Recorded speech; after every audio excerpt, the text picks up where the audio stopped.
Hello, welcome to The United Man. My name is Shane. This is the latest transfer news now. We're going to be taking you through what's fact and fiction. Obviously, we missed out on Erling Haaland. We're here to find out who's next up on the list. So Mike, make your show productive tight.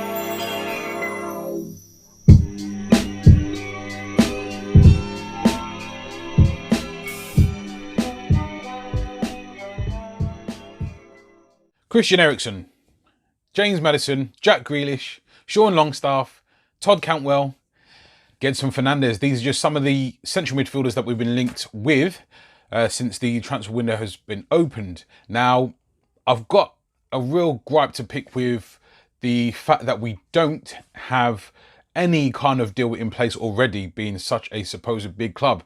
Yeah, it just bemuses me, the fact that we know we need players, but we don't have anything in place. So we wait till the transfer window opens and then we start looking.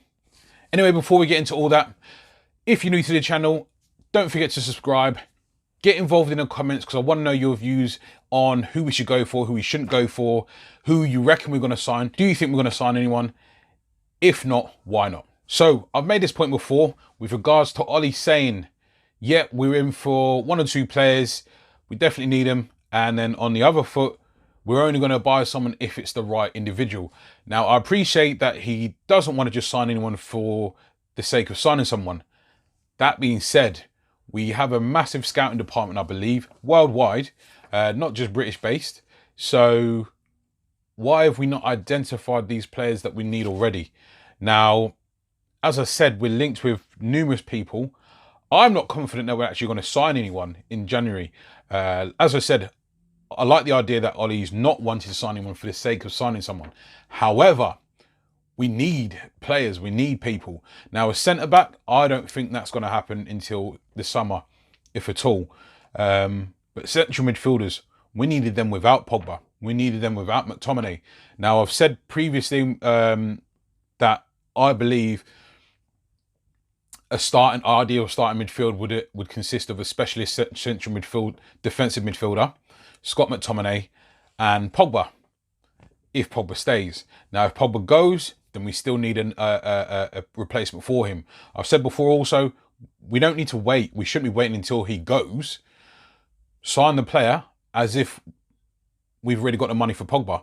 Do not wait until the summer, where we get 100 and whatever it is million for him, and then every man and his dog knows we've got that cash, and everyone's rubbing their hands together and saying, right, yep, we'll have some of that. The Independent dropped that Jack Grealish and James Maddison are potential targets for Manchester United in January. Now, Grealish, I believe, would be a potential move for January. James Maddison would definitely not be a move for January. Obviously, where Leicester are sitting, much further ahead than us, obviously in second place. Now, if that was to be done, that would be a summer deal, I believe. I don't believe Leicester will be letting him go midway through the season. Now, that being said, we're going to end up paying through the nose at this point, which I don't really care. It's not my money. The Glazers are obviously pocketing so much per year anyway, along with Woodward. So for me, if we need to spend through the nose to get some quality in January, so be it. Going back to Grealish, is he really the answer? Is he the type of player that we need at Manchester United in terms of moving forward, in terms of getting back to past glories? Now, for me, we need to be bringing in world-class talent, world-class ability. If it's not there right now, then they're very close to that. But Jack Grealish, for me, not saying he isn't a very good player, but for me, Manchester United should be looking way beyond the likes of Jack Grealish. If we were to sign Jack Grealish, that would be more of a reactionary signing than where it's a necessity. We need a player of Pogba's level. Realistically, we need someone of Pogba's level and or beyond. But there are few and far between of those players, I understand, available in January. So that's alluding to the point that Solskjaer's making. Some of the players that Ollie would like to sign in January just aren't available. Now, one of my worries with Ollie is the fact that he keeps on saying we wanting to buy young, talented players that can be at Manchester United for 10, 15 years. Yeah, that all sounds great and hunky-dory. That's if you're looking to win in the next, that's if you're not looking to win in the next 10, 15 years. Now, if we're looking to win within the immediate next couple of seasons, then realistically, we need to be buying ready-made talent, ready-made players that can come in and impact and start in that first team lineup, because at the moment we're just struggling. That's with all our players there. That's with McTominay. That's with Pogba. We're still struggling, and that's why ultimately we've been nowhere near the league since Fergie's left. We just don't have the necessary quality. James Maddison, now he is, yeah, he's a precocious talent.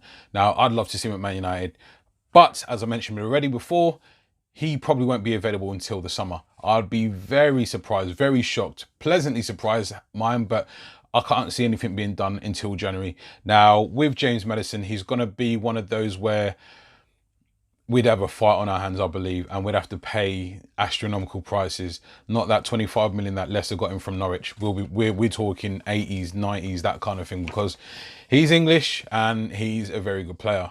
So that being said, even if it comes to the summer, it'll still be a fight on our hands to actually try and sign him. Now, going back to that point where I was saying, well, one of my problems with Ollie is the fact that he keeps saying I want to buy young talent, players that can be at Manchester United for ages.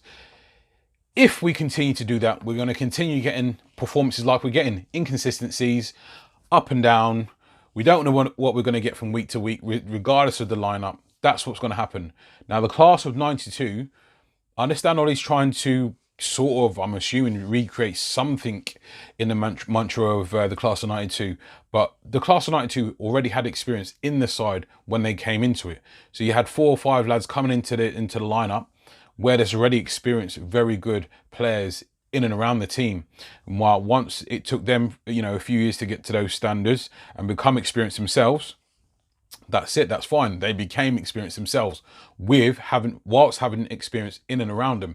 They didn't all of a sudden get 11 players thrust into the first team that were just boys, basically. At this present time, we have a very, very young lineup, and no matter what lineup we put out, it's a very, very young lineup. And you can see that's why we're struggling with these inconsistencies. Obviously, mistakes aren't helping us at the moment. Unfortunately, De Gea's not been his imperious usual self, so we're suffering on that department as well. But that comes with a lack of confidence in what's in front of him. That's both defensively and in midfield. I think the midfield is the one that's killing us at the moment, because they're the ones that set the tone. They're the ones that dictate possession or not, as the case may be. So for me, it's the midfield that's killing us. I know that's everyone's favourite topic in terms of needing someone in there, but for me, we're needing to buy someone that is gonna come in and affect the first team in a very positive way and help turn this club around. And for me, that's just one midfielder. We need 2 central midfielders, because in all likelihood, we're probably going to lose Pogba in the summer. So we need to be buying players with that in mind now. Obviously, everyone knows now, I'm assuming, that Pogba's injury is going to put him out for 3 to 4 weeks, as Ollie said. McTominay's 7 to 8 weeks. So we're going to be without them 2 anyway. So, as I said, even with those 2 in the starting lineup, we were struggling. Now, I would look at closer to home with the likes of Bruno Fernandes. He's got Bruno Fernandes on the brain. Ruben Neves, his country compatriot. To me, that's one we'd need to get done again. That'd be a struggle to try and prize him off Wolves, should he want to come at all. I'd be surprised if he didn't, but that being said, for me, that's a deal we need to look at doing. I can't see why we haven't, though, allocated a specific target. We're seeing business being done already. We're seeing Borussia Dortmund coming in, snap Erling Haaland. They did this in the summer. Our transfer window opened up 2 weeks before the rest of Europe's, and then as the rest of Europe's transfer windows open, you see Borussia Dortmund go bang, bang, bang, bang, because they already had deals pre-agreed before their transfer window opened, so they can only announce it officially once their window opened. Now, why don't we work off those type of premises? That type of premise. The very fact that we have such a well-renowned scouting department, but what are they doing?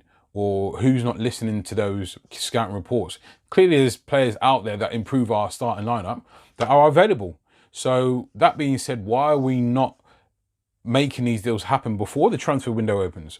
Or understanding who we want to go for, and then, okay, trying to work a deal in the early parts of the transfer window. Now, this isn't a one-time thing. This is something that's happened over and over and over again in the past, over the past few years, where we're trying to sign someone, but we're not too sure who, and it ends up going right down to the wire, or a week before the transfer deadline closes, or on the day, and we end up missing out on people like we did in the summer, because we're just not getting deals done early enough. We're waiting, it seems like, until the transfer window opens, then trying to make up our minds, and then trying to get a deal done. So the transfer window in January is only 4 weeks. So for me, I'm not very confident that we're actually going to get anything done. If we do, brilliant. But I'm not confident in us getting anything done, if I'm honest.